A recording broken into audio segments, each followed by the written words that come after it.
Cuando analizamos la materia, no desde el punto de vista de su estado de agregación como en el tema anterior, sino diferenciando las sustancias químicas de las que se encuentra constituida, encontramos una diversidad material que va desde los componentes aislados unos de otros y cuya composición química es constante en toda la masa material, hasta aquellas realidades materiales constituidas por más de una sustancia química diferente. En el primer caso, hablamos de sustancias puras, con unas propiedades físicas y químicas distintivas y propias que permiten diferenciarlas entre sí. Y en el segundo caso se emplea el término mezcla para indicar la presencia conjunta de sustancias distinguibles por sus características.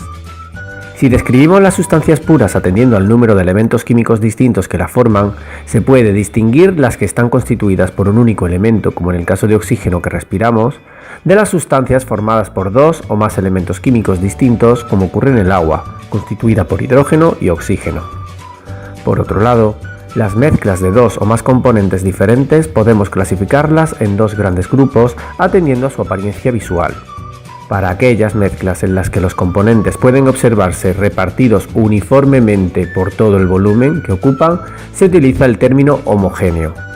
Por contra, si a simple vista se pueden distinguir las diferentes sustancias de la mezcla, cada una de ellas en una zona concreta de la masa material, suele emplearse el concepto heterogéneo.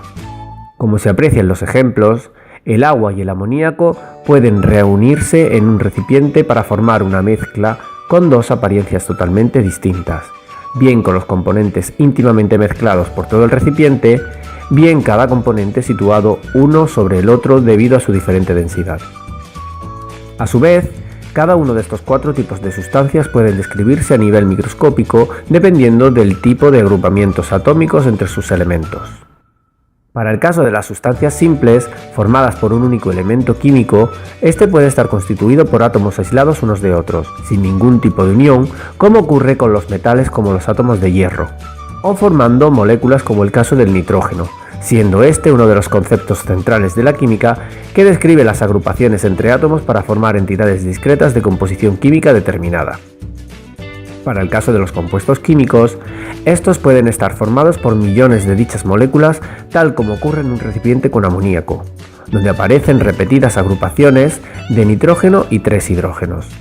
Así, las moléculas se clasifican según el número de átomos totales en diatómicas, como el caso del CO cuando tienen 2 átomos, triatómicas como el CO2 con 3 átomos, tetraatómicas como el caso del amoníaco con 3 átomos totales, y pentatómicas como el metano o CH4.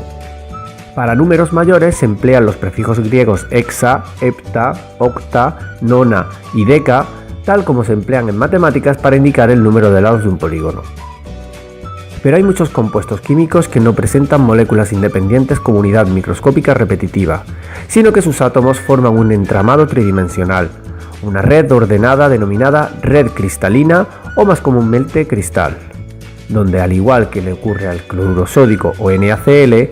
cada átomo de un elemento se encuentra rodeado por átomos de otro tipo de elemento, siempre manteniendo una secuencia espacial repetitiva. Estos conceptos deben ser empleados para describir la materia presente en cualquier sistema material, independientemente de la forma gráfica o visual que se nos presente, bien indicando en primer lugar si se trata de sustancias puras o mezclas, el número de sustancias que la forma, la apariencia homogénea o heterogénea, así como si son simples o compuestas, atómicas, moleculares o cristalinas. Las conclusiones que de aquí se obtienen pueden servir para analizar cualquier material, independientemente de que no conozcamos en profundidad la composición química concreta. Una observación clara a este respecto es que la mayoría de materiales en la naturaleza se encuentran en forma de mezcla, ya que muy pocas sustancias se presentan de forma aislada. Por ello, debemos analizar más en profundidad la clasificación de las mismas. Dentro de las mezclas heterogéneas podemos encontrar las suspensiones, como ocurre con el agua turbia de un río o en zumo natural de naranja, dispersiones como las espumas, los geles o los aerosoles, y por último las emulsiones como las salsas, la leche o la propia mantequilla. Pero son las mezclas homogéneas las que mayor importancia presentan para este curso, porque son la base teórica para comprender las disoluciones y aleaciones más frecuentes como el acero, el bronce o el latón. Así, se utiliza el término disolución para describir cualquier mezcla homogénea donde existe una sustancia mayoritaria a la que denominamos disolvente, en la que se encuentran integradas una o varias sustancias en menor proporción, conocidas en general como solutos. Un ejemplo claro y cotidiano sería la mezcla homogénea que resulta de añadir una cucharada de azúcar a un vaso de agua, donde las dos sustancias puras por separado, con sus partículas constituyentes, se integran en la disolución resultante. Pero no solamente se pueden obtener disoluciones con un disolvente líquido como el agua y un soluto sólido como el azúcar, sino que se encuentran diferentes ejemplos más o menos cotidianos donde el disolvente y el soluto se presentan en cualquiera de los tres estados de agregación de la materia. Un aspecto fundamental a la hora de trabajar con disoluciones es la concentración de soluto, término que hace alusión a la cantidad de esta sustancia en la disolución. Así, cuando se prepara cualquiera de estas mezclas, podemos encontrar un amplio rango de concentraciones de soluto, que van desde aquellas en las que se encuentra muy diluido, es decir, a baja concentración, a disoluciones cada vez más concentradas si aumentamos progresivamente la cantidad de soluto. De este modo, si tomamos un cierto volumen de agua como disolvente y se adicionan cantidades crecientes de soluto, obtenemos diferentes disoluciones diluidas, que pasan a ser concentradas con sucesivas adiciones hasta alcanzar un momento en el que el disolvente no admite más cantidad de soluto y este permanece en el fondo del recipiente en forma sólida. Este último punto se conoce como saturación, de forma que la cantidad máxima de soluto que se puede integrar en la disolución saturada se conoce por el término de solubilidad. Aunque este parámetro depende tanto del disolvente como del propio soluto, la variable física que más influye en su valor es la temperatura de la disolución. De forma que si se representa la cantidad máxima de soluto en la disolución a cada valor de temperatura, se obtienen las denominadas curvas de solubilidad. A la vista de las curvas obtenidas para gases y sólidos, podemos concluir que en el primer caso los gases se disuelven mejor a bajas temperaturas, mientras que en la mayoría de sólidos, con alguna excepción, es al contrario. Curvas similares para los solutos líquidos proporcionan la misma conclusión que en el caso de los sólidos. Por tanto, los gases son los únicos solutos que se disuelven peor a altas temperaturas, y esto es debido a que el movimiento de las partículas de gas aumenta con la temperatura, tendiendo a escapar del seno de la disolución conforme aumenta su agitación térmica. Por esta razón, las bebidas gaseosas se almacenan en la nevera, no porque se deterioren con el calor, sino porque la cantidad de burbujas y con ellas el cosquilleo aumenta cuando se enfrían. Por otro lado,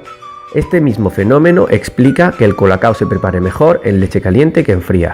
donde el cacao no se disuelve tan bien y aparecen los grumos de espuma sin disolver.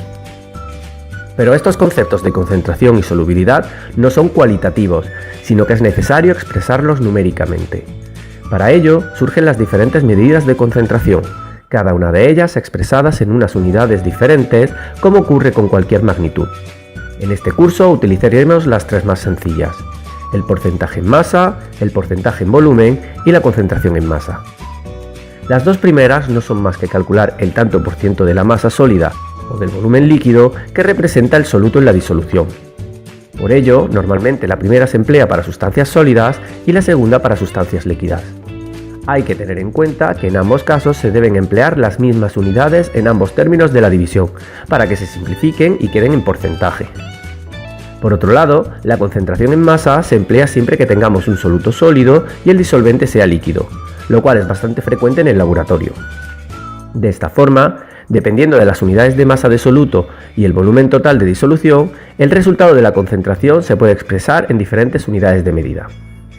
Estos cálculos permiten determinar las cantidades de soluto y disolvente que deben mezclarse para obtener cualquier disolución de composición y concentración deseada. Así, es igual de importante saber preparar de forma práctica en el laboratorio este tipo de mezclas, tan empleadas en el trabajo diario de los científicos.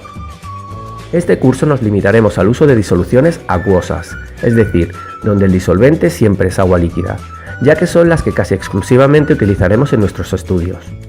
El material de laboratorio necesario será una balanza para pesar los solutos sólidos y una pipeta para medir volúmenes de solutos líquidos, un matraz aforado de la capacidad total requerida de la disolución y un frasco lavador con agua destilada como disolvente. El primer paso difiere si se trata de un soluto sólido o líquido. En el caso de que sean sólidos, se pesan con ayuda de un vidrio de reloj, mientras que en el caso de los líquidos se emplea una pipeta para trasvasarlos al matraz aforado. En ambos casos se disuelve el soluto en una pequeña cantidad de agua agitando el matraz y finalmente se enrasa hasta el volumen necesario, es decir, se rellena con agua hasta la marca que indica el matraz aforado, teniendo en cuenta que el líquido forma una curva denominada menisco que debe tocar la línea de enrase con su parte baja. Por último, en este tema, debemos hacer mención al interés que tiene la sociedad de conseguir sustancias químicas puras a partir de recursos naturales, donde casi siempre se encuentran en forma de mezclas. Para ello, podemos valernos de diferentes procedimientos físicos que permitan aislar los componentes de cualquier tipo de mezcla, conocidos en general como técnicas de separación, muchas de las cuales son habituales en nuestro día a día sin que hayamos reparado en su fundamento físico. Existen numerosas metodologías de separación, todas ellas basadas en un fenómeno físico diferente, aplicadas a un tipo de mezcla distinta y para los cuales se emplean herramientas o materiales de laboratorio específicos. Aquí las describiremos atendiendo al estado de agregación de las sustancias presentes en cada tipo de mezcla. Para mezclas de sustancias sólidas encontramos el cribado, la imantación y la extracción. Mientras que la primera utiliza una criba o tamiz para separar los sólidos según su tamaño de partícula, la segunda permite que los sólidos magnéticos puedan aislarse utilizando un imán. En el caso de la extracción, siempre se emplea un líquido extractante que arranque de la mezcla sólida el componente o componentes de interés, quedando un residuo que normalmente se desecha. Para mezclas de sustancias líquidas encontramos las técnicas de destilación y decantación, dependiendo de si se trata de una mezcla homogénea o heterogénea respectivamente.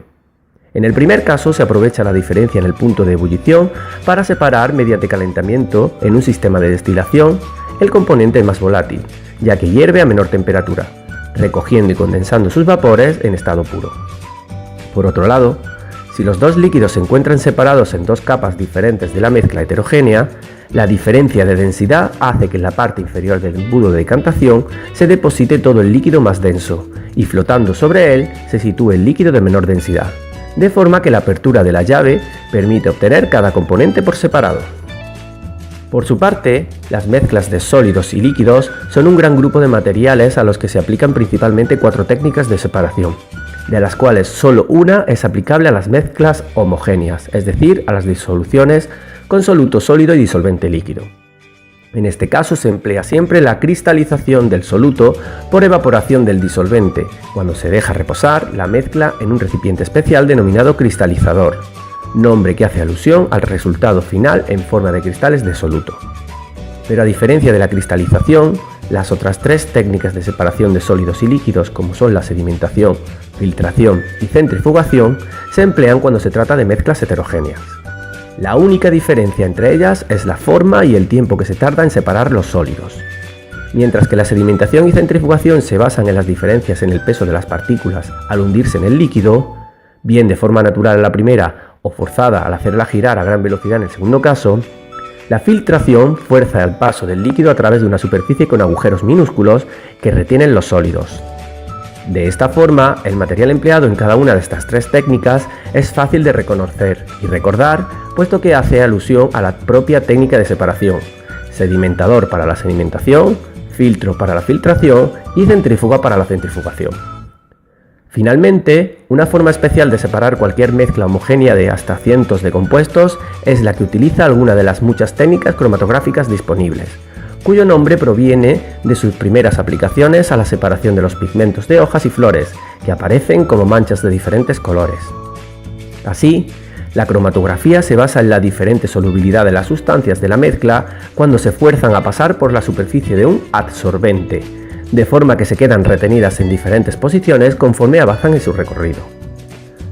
Como resumen del tema, podemos decir que la composición química de la materia permite clasificar cualquier material dependiendo tanto del número de componentes diferentes como su estructura microscópica y macroscópica. Así, cualquier realidad material que analicemos desde un punto de vista químico puede encuadrarse dentro de los diferentes tipos de sustancias presentados en este vídeo.